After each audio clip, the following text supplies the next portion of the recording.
Kebakaran melahap lapak kayu dan barang bekas di Kalideres, Jakarta Barat. Api dengan cepat membakar belasan lapak kayu dan barang bekas di Semanan Kalideres hingga tak bersisa. Sumber api terdeteksi dari lantai 2 mes pekerja diduga karena korsleting. Selain itu kebakaran turut menghanguskan sejumlah kendaraan.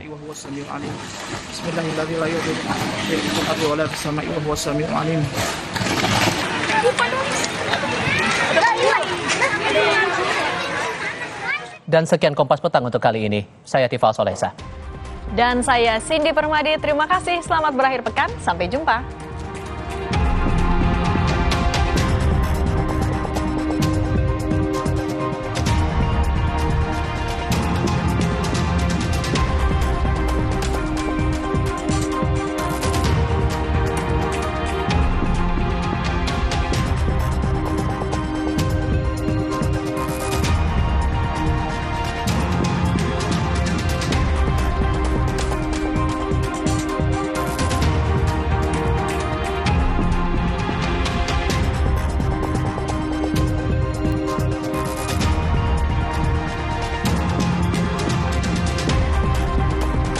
Terima kasih Anda telah menyaksikan Kompas Petang.